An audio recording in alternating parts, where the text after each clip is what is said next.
প্রিয় শিক্ষার্থীরা, শুভ সকাল। তোমরা সবাই কেমন আছো? আশা করি তোমরা সবাই অনেক ভালো আছো। আমিও অনেক ভালো আছি। আমি প্রথমেই আমার পরিচয় দিয়ে নেই। আমি প্রমথ চন্দ্র সরকার, প্রভাষক, মনোবিজ্ঞান বিভাগ, রাজশাহী কলেজ, রাজশাহী। নিচে আমার সাথে যোগাযোগের জন্য কিছু আইডি দেওয়া আছে। এই আইডিগুলোর মাধ্যমে তোমরা আমার সাথে যোগাযোগ করতে পারো।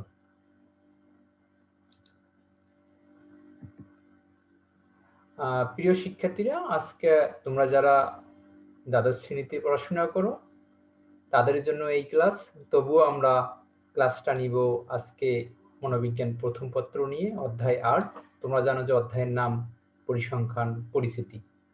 তোমরা এর সাথে এও জানো যে আমরা করোনার কারণে প্রথম বর্ষের পরিসংখ্যান পরিস্থিতির এটা শেষ করতে পারিনি, এবং এই কারণেই আমরা শেষ করছি। আরও অন্যতম কারণ হলো যে এই সাধারণ ক্লাসগুলো আমরা না করলে সেকেন্ড ইয়ারের ক্লাসগুলো আমরা কিছুতেই বুঝতেই পারবো না। সেই জন্যই মনোবিজ্ঞান প্রথম পত্রের ক্লাসগুলো নিচ্ছি। আশা করি আগামী দিন থেকে আমরা মনোবিজ্ঞান দ্বিতীয় পত্রের বাকি ক্লাসগুলো নেওয়া শুরু করতে পারবো। তো আজকে আমরা যে বিষয় নিয়ে আলোচনা করতে যাচ্ছি তা হলো মধ্যমা।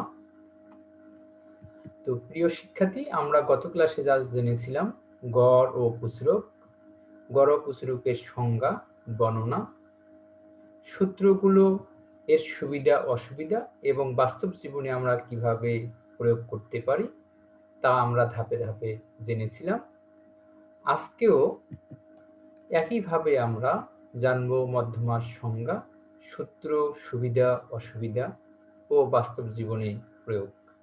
প্রিয় শিক্ষার্থীরা, তোমাদের অবশ্যই এই চ্যাপ্টার থেকে কিছু প্রশ্ন আসবে, সেজন্য তোমাদের মনোযোগ সহকারে এগুলো পড়া উচিত। তোমরা যখন এই ক্লাস করতে বসেছো আমার, তখন তোমাদেরকে আমি বলবো তোমার কাছে যে বইটা আছে সেই বইটা নিয়ে বসে পড়ো। কারণ যেহেতু দূর থেকে যতই হোক না কেন ক্লাসরুমের মতো হয় না, সেই জন্য আমি সরাসরি হলো বই থেকে সবকিছু দেওয়ার চেষ্টা করেছি। তোমরা যোগেন্দ্র কুমার মণ্ডল স্যারের বইটা বের করে দেখার চেষ্টা করো, মধ্যমা অংশটি তোমরা বের করো। দেখো যে মধ্যমা কি, যে মধ্যমা একটি স্থানগত পরিমাপ। মধ্যমা আমরা খুব ভালোভাবেই বুঝি, যেটা হলো মধ্যে, মাঝে বা মাঝামাঝি অবস্থান করে, সেটাই হলো মধ্যমা। এই ক্ষেত্রে এটা কোনো কিছু ব্যতিক্রম নয়। তো মধ্যমাটা এরকম যে কোনো কিছুকে ছোট থেকে বড় বা বড় থেকে ছোট এভাবে যদি আমরা সাজাই, তাহলে যে বস্তুটি বা যে মানুষটি মাঝামাঝি অবস্থান করে আমরা কিন্তু খুব সহজেই বলতে পারি তার অবস্থান মধ্যখানে। ঠিক একইভাবে শাপলাঙ্ক সমূহকে মানের ক্রমানুসারে সাজালে ঠিক এদের মধ্যখানে শাপলাঙ্কটি বা তার মানকে মধ্যমা বলে। আবারও জেনে নেই, মনোবিজ্ঞানের ক্ষেত্রে কিন্তু আমরা ব্যবহার করি কি শাপলাঙ্ক, তার কারণ পরীক্ষার রেজাল্ট শাপলাঙ্ক বা কোনো কিছুর যে তত্ত্বগুলো সংগ্রহ করি শাপলাঙ্ক বলতে পারি। অবশ্যই এর অন্য অর্থ হতে পারে, যেমন সংখ্যাসমূহ, রাশিসমূহ, এগুলো আমরা কিন্তু বলতে পারি। তাহলে দেখো যে যে কোনো আমরা সংখ্যাকে, রাশিকে বা শাপলাঙ্ককে মানের ক্রমানুসারে সাজাতে হবে। তাহলে ছোট থেকে বড় হতে পারে, বড় থেকে ছোট হতে পারে। এইভাবে করার পরে ঠিক মাঝামাঝি, দুই দিকে সমান, ঠিক মাঝামাঝি যে সংখ্যাটা বা শাপলাঙ্কটা পাবো সেটাই হলো আমাদের কি মধ্যমা। দেখো যে এই মধ্যমা বের করার জন্য যে বিজোড় সংখ্যক যদি শাপলাঙ্ক থাকে বা সংখ্যা থাকে, তাহলে কিন্তু আমরা খুব সহজেই বের করতে পারি। তাহলে দুই দিকে সমান সংখ্যক বাদ দিয়ে যেটা বাদ থাকবে, অবশিষ্ট থাকবে, সেটাই হলো আমাদের মধ্যমা। কিন্তু জোড় সংখ্যক হলে সেই ক্ষেত্রে দুইটা সংখ্যা বা শাপলাঙ্ক অবশিষ্ট থেকে যায়, তখন এই অবশিষ্ট দুইটা শাপলাঙ্কের গড়কেই আমরা বলবো মধ্যমা। সুতরাং এই ক্ষেত্রে দশমিক আসাটা অস্বাভাবিক কিছু নয়। এখন দেখো যে আমরা জানবো প্রথমে অবিন্যস্ত উপাত্ত থেকে মধ্যমা নির্ণয় করার কৌশল। অবিন্যস্ত উপাত্ত থেকে মধ্যমা নির্ণয় করার কৌশল। দেখো, অবিন্যস্ত উপাত্ত থেকে মধ্যমা নির্ণয়ের সূত্র হলো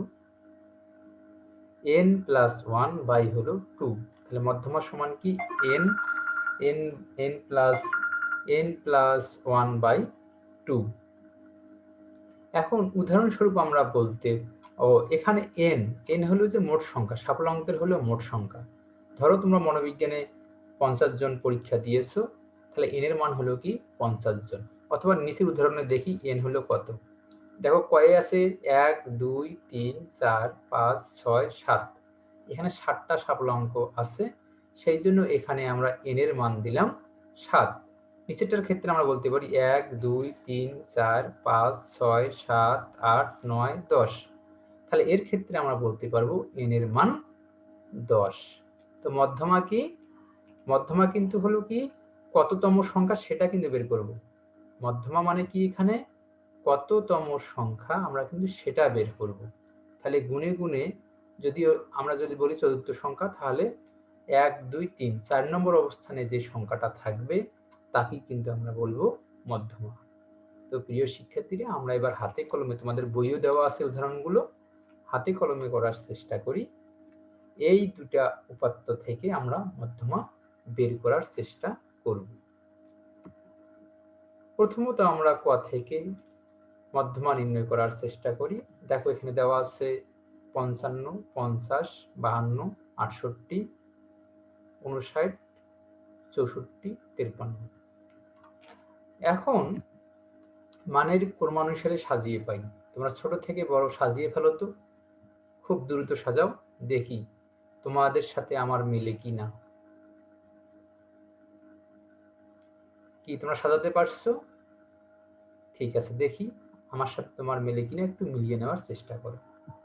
তাহলে কি আমি লিখলাম 50 52 53 55 59 64 68, এই তো। তাহলে আমরা কি করলাম, ছোট থেকে বড়।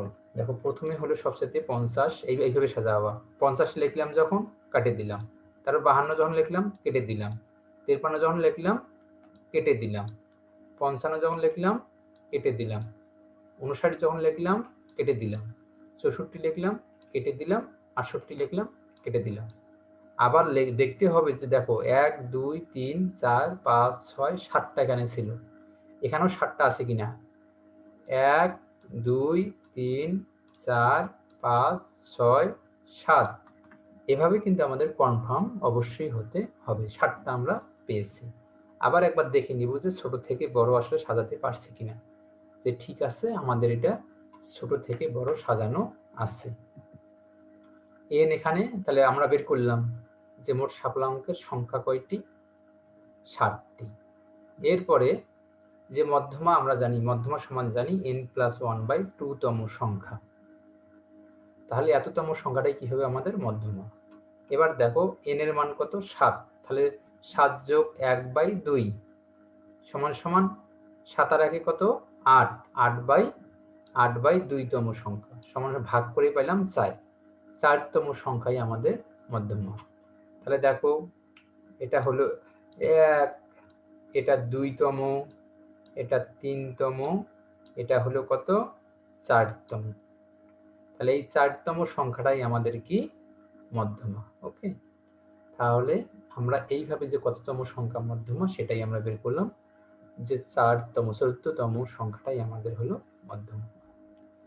তাহলে এখানে প্রথম দিক থেকে 14তম সংখ্যা হলো 55,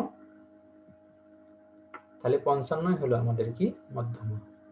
এখন প্রিয় শিক্ষার্থীরা, এটা তো লিখিত পরীক্ষার ক্ষেত্রে না হয় এটা করবা তোমরা, কিন্তু এমসিকিউ এর ক্ষেত্রে তোমরা কি করতে পারো।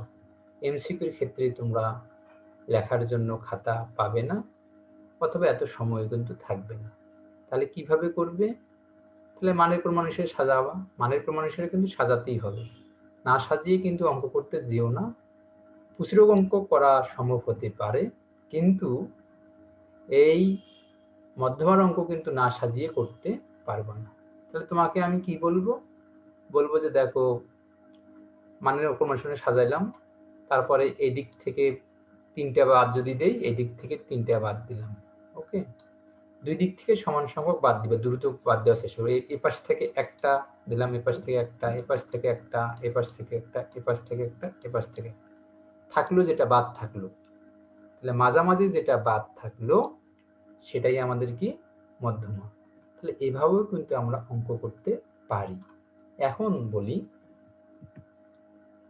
দেখো এই জিনিসটাই করছিলাম।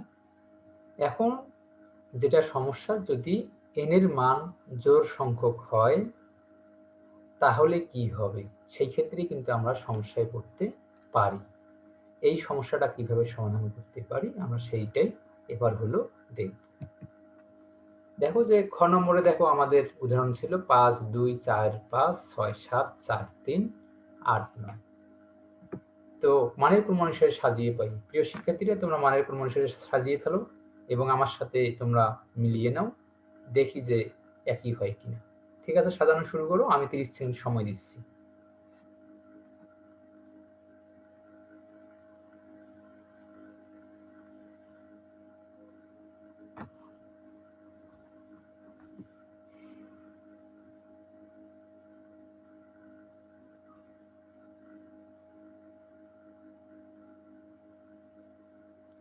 তোমাদের কি সাজানো হয়েছে?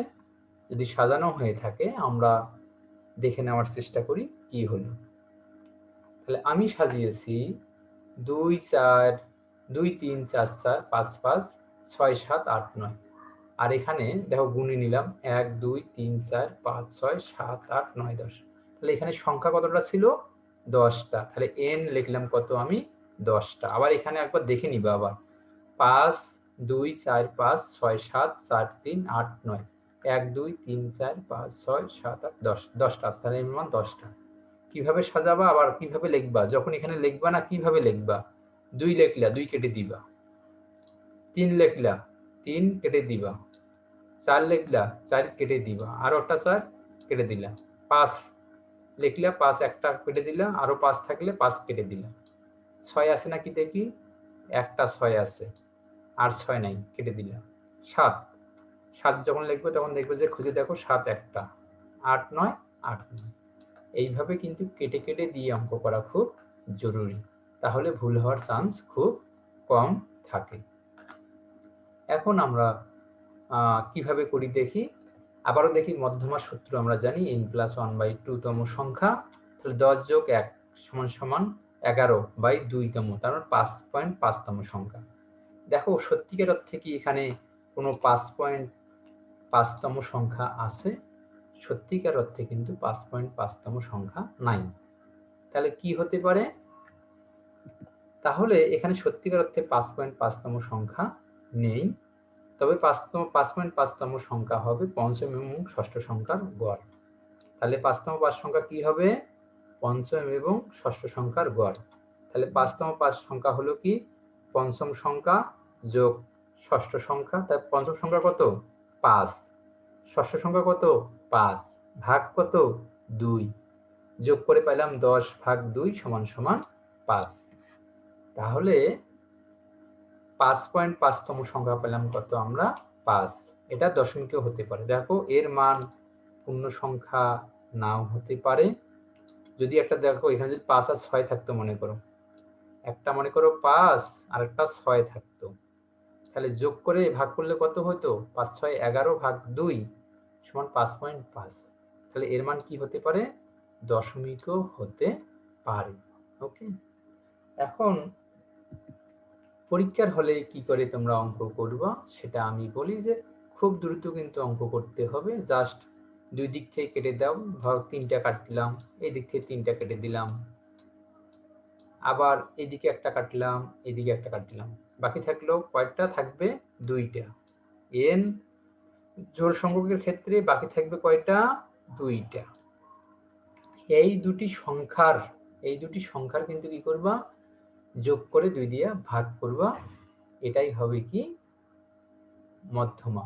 আবারও বলি, এর মান পূর্ণ সংখ্যা নাও হতে পারে, দশমিক হওয়াটাও কিন্তু খুব স্বাভাবিক। সুতরাং এই দিকেও লক্ষ্য রাখবা এবং ভয় কিছুতেই পাবা না। এখন দেখো যে বিন্যস্ত উপাত্ত থেকে মধ্যক নির্ণয়ের সূত্র আমরা জেনে নেই। যে বিন্যস্ত উপাত্ত কাকে বলে? যখন সাজানো গোছানো ছক আকারে কোনো তথ্য থাকে সেটাকেই আমরা বিন্যস্ত উপাত্ত বলে থাকি। যেমন মধ্যমা সূত্র L plus n/2 minus CFL by F গুণন I। তো তোমরা এল এর বর্ণনা অলরেডি কালকে দেখেছো। এই জিনিসগুলো তোমাদের কাছে নতুন। আমরা জেনে নেই এই জিনিসগুলো কি কি, একটু ব্যাখ্যা। এখানে এল মানে যে মধ্যক যে শ্রেণীতে আছে, তাহলে মধ্যক যে শ্রেণীতে আছে সেই শ্রেণীর প্রকৃত নিম্নসীমা। ওকে। সিএফএল মধ্যক যে শ্রেণীতে আছে তার নিচের শ্রেণীর, তার কিসের শ্রেণী? নিচের শ্রেণীর ক্রমবর্ধিষ্ণু পণ্যপূর্ণ। এফ মধ্যক যে শ্রেণীতে আছে সেই শ্রেণীর পণ্যপূর্ণ, তাহলে মধ্যক যে শ্রেণীতে আছে সেই শ্রেণীর পণ্যপূর্ণ। এন হলো পণ্যপূর্ণের সমষ্টি, আই হলো শ্রেণী সীমা। এই জিনিসগুলো কিন্তু ভালো করে দেখার হলো চেষ্টা করবা, এটা কিন্তু খুব প্রয়োজন, ভুলে যাওয়ার কোনো চান্স কিন্তু নাই। তাহলে মধ্যক কোন শ্রেণীতে থাকবে সেটা আমাদের একটা বড় ব্যাপার। তা প্রথমে খুঁজে বের করতে হবে যে মধ্যক কোন শ্রেণীতে আছে, তারপরেই হলো আমাদের করতে হবে। এরপরে দেখি আমরা অঙ্ক করার চেষ্টা করি যে বিন্যস্ত উপাত্ত থেকে মধ্যক নির্ণয়ের সূত্র।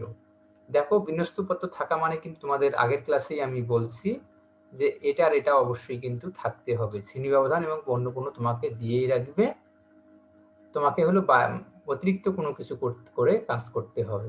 তোমাদের কি মনে আছে গড় নির্ণয় করার সময় কি করছিলা? গড় নির্ণয় করার সময় শ্রেণী ব্যবধানের মধ্যবিন্দু নির্ণয় করেছিলা, তারপরে পণ্যপূর্ণের সাথে সেটা হলো গুণ করে দিয়েছে, তারপর সামেশন এফএক্স নির্ণয় করেছিলা। প্রতিরোধ নির্ণয়ের ক্ষেত্রে কিন্তু কোনো কিছু করতে হয়নি। কিন্তু দেখো মধ্যক নির্ণয়ের ক্ষেত্রে কি হলো? মধ্যক নির্ণয়ের ক্ষেত্রে ক্রমবর্ধিষ্ণু পণ্যপূর্ণ আমাদের বের করে নিতে হবে। তাহলে এটা কি করে বের করব দেখি। ছোট থেকে শুরু করতে হবে। দেখো 10 ছোট ছিল, আমাদের সারি 10 থেকে 19, 20 থেকে 29, 30 থেকে 39 আর সর্বোচ্চ ছিল 80 থেকে 89। তাহলে কোন জায়গা থেকে শুরু করব? 10 থেকে 19 কত ছিল এখানে? 4। 4 ওকে 4। দেখো এই 4 এর সাথে 6 যোগ করলাম, কত হয়েছে? 4 আর 6 10। ওকে। এই 10 এর সাথে 9 যোগ করলাম, 10। তাহলে কত হলো এবার? 19। 19 এর সাথে 12 যোগ করলাম, তাহলে সমান সমান কত হবে এবার? 31।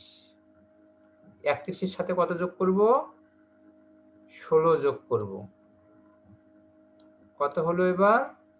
47। 47 এর সাথে 10 যোগ করলাম, 47 আর 10 কত হলো? 57। 57 সাথে 3 যোগ করলাম, কত হলো? 60। 60 এর সাথে 0 যোগ করলাম, কত হলো? 60। তাহলে এভাবে কি করতে হয়? ক্রমবর্ধিষ্ণু পণ্যপূর্ণ এভাবে যোগ করে করে পূর্ণবর্ধিষ্ণু পণ্যপূর্ণ পাওয়া যায়। এভাবে যদি আমরা আবার যোগ করি, এভাবে 4 আর 6 10, 10 আর 9 19, 19 আর 12 31, 31 আর 12 47, 47 আর 10 57, 57 আর 3 60। এখানে আবার আমাদের অবশ্যই 60 মিলতে হবে। তাহলে এই দুই জায়গায় কি হতে হবে? একই হতে হবে। এই হলো, এইভাবে আমরা ক্রমবর্ধিষ্ণু পণ্যপূর্ণ বের করতে পারব। তাহলে কি করতে হয়? মধ্যমা নির্ণয় করার জন্য ক্রমবর্ধিষ্ণু পণ্যপূর্ণ লাগে। আবারও বলি, ভালো করে মনে রাখার চেষ্টা করো, বিন্যস্ত উপাত্ত থেকে মধ্যমা নির্ণয় করার জন্য শুধু ক্রমবর্ধিষ্ণু পণ্যপূর্ণ বের করা লাগে। এখন দেখো যে n/2, n এর মান কত ছিল? 60 পেয়েছিলাম। পণ্যপূর্ণের মোট মান কত পেয়েছিলাম? 60। এটাই হলো n। 60 ভাগ 2 সমান সমান কত? 30 অর্ধেক, তাহলে অর্ধেক মানে মধ্যমা হওয়ার কথা, অর্ধেক মানে মধ্যমা না, অবিন্যস্ত পদতে কি পাইলাম অর্ধেক, n/2 করেই তো পেয়েছিলাম, n+1/2 করে পেয়েছিলাম, তাই না? এই ক্ষেত্রে ব্যাপারটা তাই। তাহলে অর্ধেক পূর্ণপূর্ণ কোথায় আছে? তাহলে 30 ক্রমবর্ধমান পূর্ণপূর্ণ যে সংখ্যার মধ্যে আছে সেই শ্রেণী বা সারিতে মধ্যক আছে। তাহলে এই ক্রমবর্ধমান পূর্ণপূর্ণ খুঁজতে হবে আমাদেরকে। কি খুঁজতে হবে? ক্রমবর্ধমান পূর্ণপূর্ণ, এবার আমাদের খুঁজে বের করতে হবে কোথায় 30 আছে। আচ্ছা, এই সারিটা খুঁজে দেখো, এই সারিটা খুঁজে দেখো। আমরা এবার এই সারিটা হলো খুঁজে দেখার চেষ্টা করব। দেখো তো কোথায় 30 আছে? 4-এর এখানে 30 আছে? নাই। 10-এর এখানে আছে? নাই। 19-এর এখানে আছে? নাই। 31-এর এখানে 30 আছে? আছে। সুতরাং এই সারিটাই হলো আমাদের কি? ক্রমবর্ধমান পূর্ণপূর্ণ। এই সারিটাই হলো আমাদের কি? ক্রমবর্ধমান পূর্ণপূর্ণ। মানে এই সারিটাই হলো আমাদের মধ্যমার শ্রেণী। আবার দেখে নেই কি ছিল, যে মধ্যক যে শ্রেণীতে আছে সেই শ্রেণীর প্রকৃত নিম্নসীমা, মধ্যক যে শ্রেণীতে আছে তার নিচের শ্রেণীর ক্রমবর্ধমান পূর্ণপূর্ণ। আচ্ছা, আরেকবার আমরা একটু দেখে নেই যে সেই শ্রেণীতে মধ্যক আছে, তাহলে আমরা মধ্যক শ্রেণীটা কিন্তু পেয়ে গেছি। দেখো তাহলে মধ্যক কোথায় আছে? 40 থেকে 49 এই সারিতেই আমাদের কি আছে? মধ্যক আছে। তাহলে এর প্রকৃত নিম্নসীমা কত বলো? বলো প্রকৃত নিম্নসীমা কত? তাহলে এখানে 39 শেষ ছিল আর এখানে 40 শুরু ছিল, তাহলে কত হবে? 39.5। তাহলে আমরা কি পাইলাম? মধ্যমা এল এর মান কত পাইলাম আমরা? 39.5। n/2, এখানে একটু ভুল হয়েছে, এটা হবে 60/2। আর এখানে CFL, এবার আমরা কি দেখব? CFL 19 কি করে পাইলাম? CFL দেখো, মধ্যক যে শ্রেণীতে আছে তার নিচের শ্রেণীর ক্রমবর্ধমান পূর্ণপূর্ণ। মধ্যক যে শ্রেণীতে আছে তার নিচের শ্রেণীর ক্রমবর্ধমান পূর্ণপূর্ণ। ঠিক আছে? তাহলে মধ্যক কোন শ্রেণীতে ছিল? মধ্যকের শ্রেণী ছিল হলো এটা, তার নিচের শ্রেণী এটা, তাহলে তার নিচের শ্রেণী ক্রমবর্ধমান পূর্ণপূর্ণ কত? 19। তাহলে এটা যেখানে ছিল তার চেয়ে কিন্তু এটা অবশ্যই হলো কম হবে। কত এটা? 19 পাইলাম। তাহলে দেখো এখানে বসাইলাম কত আমরা? 19। তাহলে CFL মানে মধ্যক যে শ্রেণীতে আছে তার নিচের শ্রেণী ক্রমবর্ধমান পূর্ণপূর্ণ। F, এবার F এর মান আমরা যদি দেখি, F মানে কি দেখে নেই। F মানে হলো যে মধ্যক যে শ্রেণীতে আছে, তাহলে মধ্যমা শ্রেণীর পূর্ণপূর্ণ, মধ্যক যে শ্রেণীতে আছে সেই শ্রেণীর পূর্ণপূর্ণ। তাহলে মধ্যমা কোথায় ছিল? মধ্যমা 40 থেকে 49 ছিল। তাহলে এই শ্রেণীর পূর্ণপূর্ণ কত? দেখো পূর্ণপূর্ণ কত এখানকার? 12। এই 12টা হলো আমরা এখানে দিয়ে দিলাম 12। ক্লাস আইতে কি? আইতে ছিল হলো ক্লাস ইন্টারভেল, মানে শ্রেণী ব্যবধান। দেখো শ্রেণী ব্যবধান কি? শ্রেণী ব্যবধান 80 থেকে 89 কত হয়? 9 না 10? অথবা 10 থেকে 19? এই যে 10 থেকে 19 শ্রেণী ব্যবধান কত হয়? 9 না 10? 10। 10, 11, 12, 13, 14, 15, 16, 17, 18, 19। তাহলে কত হলো? 10 কিন্তু। 9 আবার কোনো সময় গুনো না। ওকে? তাহলে আই পেয়েছি কত আমরা? 10। একটু পরে যাই, একটু বড় করে দেওয়া আছে পরের বারে। তাহলে 39.5 60/2 19 12 এত। তাহলে 30 বিয়োগ 19 ভাগ হলো 12 গুণন 10। তাহলে বিয়োগ করে পাইলাম কত? 11। 11/12 গুণন 10। তো এখানে ডাবল হয়ে গেছে, গুণ করে পাইলাম 110/12 আর 110 হয় 9.2। 9.2 আর 39.5 যোগ করে হয় 48.7। তাহলে আমরা এই জিনিস থেকে মধ্যমা কত পাইলাম? মধ্যমা হলো এই জায়গাতে 48.7। তাহলে মধ্যমাটা আমাদের লুকায়িত আছে কোন জায়গায়? সাফল্যাঙ্কের ঠিক এই জায়গায়। সাফল্যাঙ্কের ঠিক এই জায়গায় আমাদের কি মধ্যমা লুকানো আছে। এই জায়গাতেই হয়তোবা কি সবচেয়ে বেশি সংখ্যক সাফল্যাঙ্ক আছে, এটাই প্রমাণিত করে থাকে। তো প্রিয় শিক্ষার্থীরা, আমি যেভাবে অঙ্কটা করার চেষ্টা করেছি তোমরা জানো আমি জানি, তারপরেও বাসায় করার চেষ্টা করো। তার কারণ অঙ্ক জাতীয় জিনিস বেশি অনুশীলনের বিকল্প নাই। এখন মধ্যমার আমরা সুবিধা কিছু জেনে নেই, যে সহজে নির্ণয় করা যায়, কঠিন ব্যাপার না, যদিও বিন্যস্ত উপায়ে মধ্যমা নির্ণয় করা একটু কঠিন ব্যাপারই বটে। ছোট বড় সাফল্যাঙ্ক দ্বারা প্রভাবিত হয় না। এর একটা মজার ব্যাপার হলো যে যেমন গড়ের ক্ষেত্রেও বা খুচরোকের ক্ষেত্রেও প্রভাব পড়তে পারে। যেমন ছোট সংখ্যা বড় সংখ্যা এরকম হলো কি হবে, কিন্তু মধ্যমা যেহেতু মাঝের মান দ্বারা নিয়ন্ত্রিত, সেই জন্য এখানে সেরকম কিন্তু প্রভাব কোনো পড়ে না। মোটামুটি সঠিক জিনিসটাই জানা সম্ভব হয়। লেখচিত্রের মাধ্যমে নির্ণয় করা সম্ভব। যদি আমরা লেখচিত্র ব্যবহার করে এটা নির্ণয় করি, সেই ক্ষেত্রে আমরা কিন্তু পারবো। গুণবাচক বৈশিষ্ট্য ব্যবহার করা যায়। তাহলে মধ্যমার ক্ষেত্রে কিন্তু যেমন একদম সত্য, কিছুটা সত্য, জানি না, কিছুটা মিথ্যা, একদম মিথ্যা, এই ক্ষেত্রেও কিন্তু আমরা বলতে পারি মধ্যমা কোথায়। আরো যে খুব ভালো, ভালো, ভালো না, এই ক্ষেত্রেও কিন্তু আমরা বলতে পারি মধ্যমা কোনটা। কিন্তু অন্যান্য পরিসংখ্যানিক বৈশিষ্ট্যের ক্ষেত্রে এভাবে বলা কিন্তু কোনোভাবেই সম্ভব নয়। তো প্রিয় শিক্ষার্থীরা, দেখি যে মধ্যমার কিছু অসুবিধা। বেশি সময় লাগে। বেশি সময় লাগার অন্যতম কারণ হলো যেটাকে মানের ক্রমানুসারে সাজাতে হয়, ছোট থেকে বড় বা বড় থেকে ছোট। সেই জন্যই যে মানের ক্রমানুসারে সাজাতে হয়, এটা একটা অবশ্যই বড় ধরনের কারণ। যে কম প্রতিনিধিত্বমূলক, এটা আসলে প্রতিনিধিত্ব করে না, যে আসলেই ওখানেই থাকবে এটাই হবে, সেটা কিন্তু আশা করা যায় না। আসলে এটাই কিন্তু হলো মানে সেন্ট্রাল টেন্ডেন্সি, মানে কেন্দ্রীয় পরিমাপ কিন্তু সঠিকভাবে পাওয়া যায় না। এটাও কিন্তু অনেক বড় সমস্যা।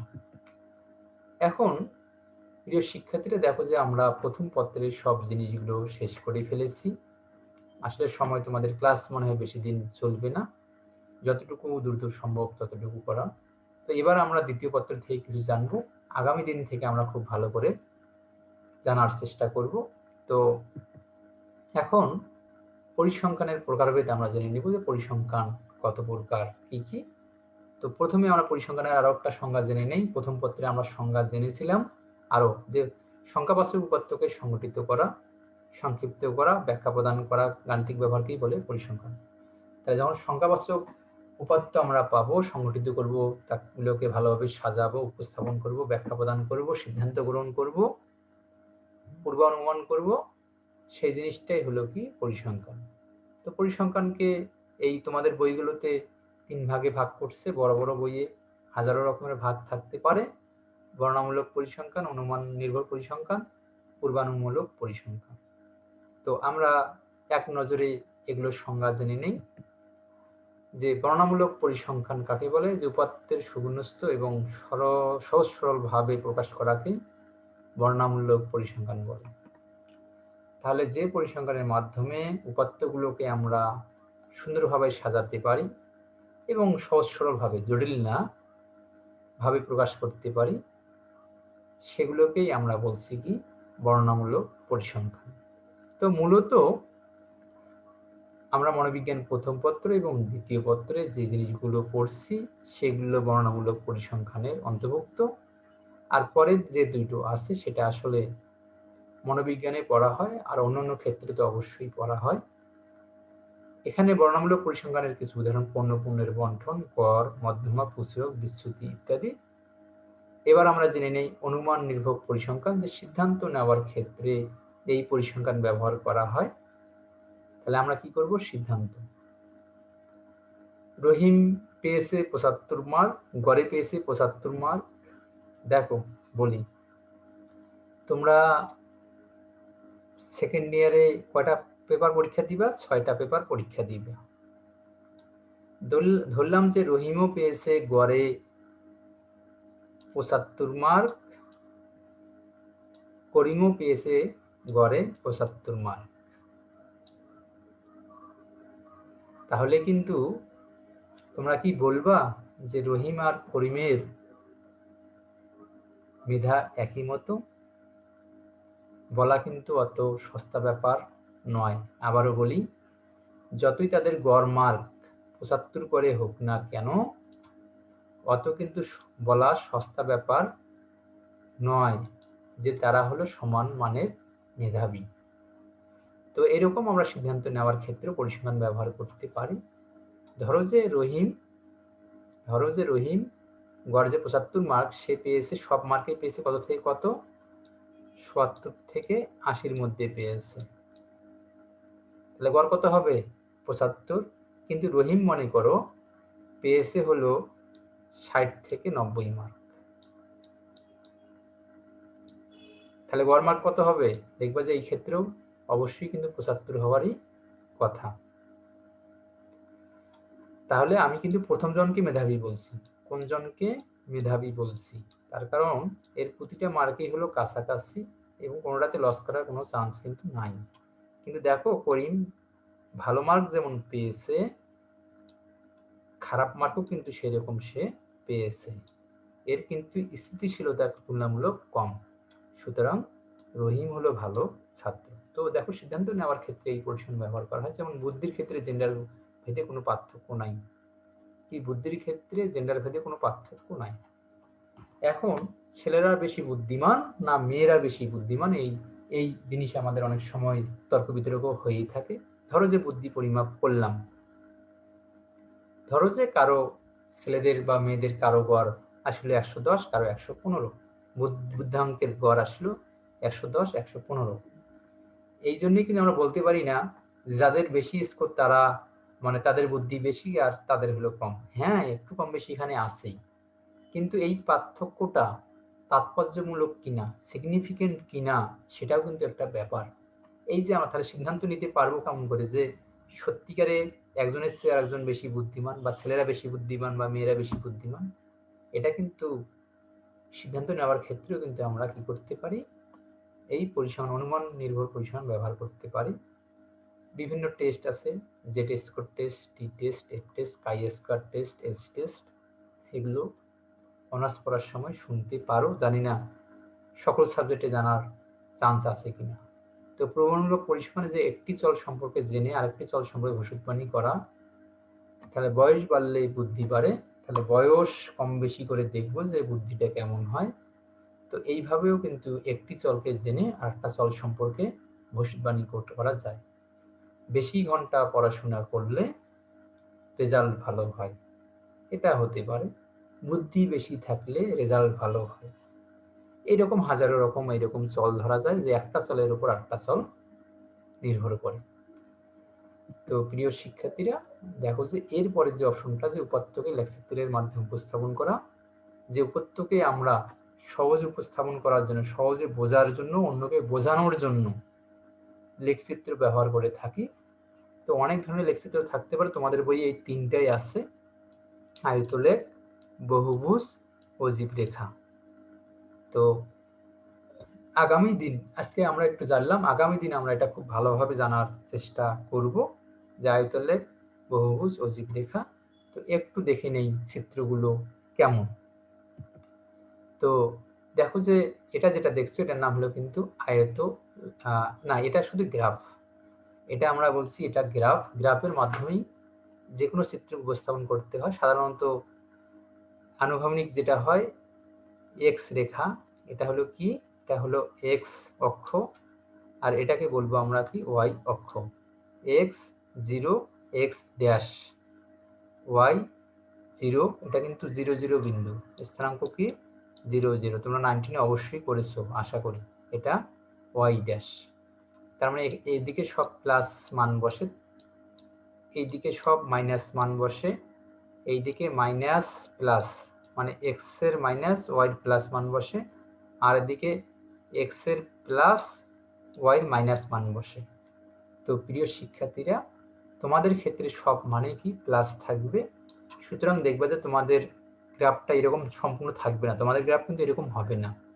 সায়েন্সে যারা পড়ে, যারা হলো সাইন কস ট্যান কট বা কোসেক এগুলো করে, তাদের ক্ষেত্রে সম্পূর্ণটা লাগবে, কিন্তু আমাদের ক্ষেত্রে দেখবা যে শুধু আমরা হয়তোবা এতটুকু ব্যবহার করব।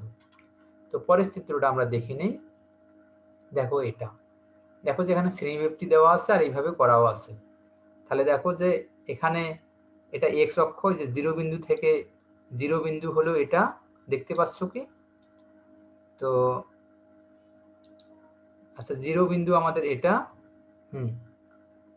এটা এক্স অক্ষ, বাকিটুকু দেখো বাদ গেছে, আমাদের এক্স ড্যাশের প্রয়োজন নাই।